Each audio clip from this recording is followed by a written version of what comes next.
Happy Christmas Eve Day to all of you. New legislation has been approved, and more low-income households are going to receive an extra monthly benefit boost. Several lawmakers have agreed to send out about $100 in financial assistance. My friends, please make sure that you watch until the end of this video, especially if you receive monthly benefits. Also, I will be giving away a Walmart gift card every day this month of December. If you would like to enter the daily giveaways, all you have to do is click and like several of my videos, and then comment below the keyword of each video that you watch.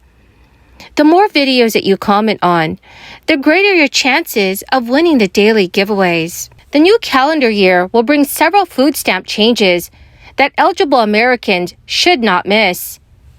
These changes affect both of those who have been already receiving benefits, as well as others who are thinking about applying in 2023. Although there are more than 30 states still offering emergency allotments, the United States Department of Agriculture has encouraged them to put an end to receive this extra benefit in 2023. The program has already ended in several states, and the same is expected to gradually happen in all states next year. The state of Michigan has decided to continue to help with the high cost of groceries. All Michigan families eligible for food assistance can expect extra help this month. The Michigan Department of Health and Human Services announced that Michigan families receiving SNAP will receive at least $95 more this month. In a recent news release, the state also announced that additional food assistance for eligible families will help more than 1.3 million residents of Michigan in more than 700,000 households. Michigan Governor Gretchen Whitmer said in the press release, "This extra $95 will help residents of Michigan feed their families during the holiday season. We will continue to work with our partners at the federal and state levels so that residents can keep their hard-earned dollars to pay for other critical household expenses. As with previously extended benefits, the additional amount will be automatically loaded onto bridge cards. Benefits will be added through the end of this month and show as a separate payment from benefits already loaded on cards early this month." State officials have said that there is no need to reapply for these additional benefits. In October, those receiving food assistance benefits also received a cost of living increase. Food inflation has run at double digits since this time last year. Consumers have been paying more for grocery items, such staples like eggs and dairy. According to the Bureau of Labor Statistics' latest report, in November, grocery costs rose 12% over the last 12 months. The cost for cereals, bakery products, dairy, and related dairy products are up more than 16% year over year. Eggs cost nearly 50% more than this time last year. The federal government is still providing additional funding to those receiving SNAP benefits in response to crisis under the Families First Response Act. Households, even if they are receiving the maximum payment or close to it, will receive the additional benefit that has been approved. The maximum benefit for one person is $281, and for two people, it is $516. It has to be noted that both the maximum and minimum benefits have already increased in several states, while income limits have also changed. This means that more people are not eligible for certain benefits. Several governors have urged President Biden to put an end to the federal public health emergency after he stressed 4 months ago that the crisis is over. The public health emergency has been extended until at least January 11, 2023. Governor Reynolds said, "We have come so far since the beginning of the crisis. We now have the tools and information necessary to help protect Iowans from the crisis." Governor Reynolds believes that President Biden should put an end to the public health emergency in order to avoid increasing the number of citizens who are covered by Medicaid. Governor Reynolds also stated, "The public health emergency is negatively affecting states, primarily by artificially growing our population that is covered under Medicaid.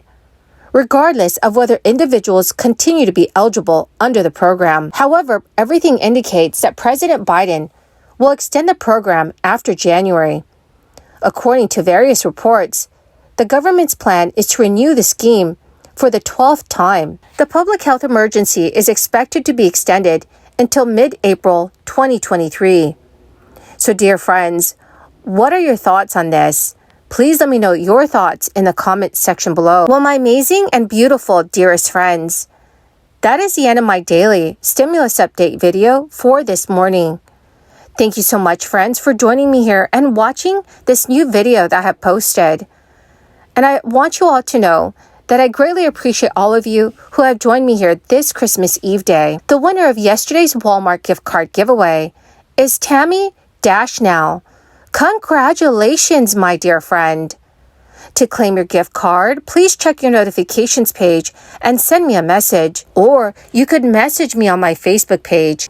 Friends, I'll be announcing another winner in a video later today.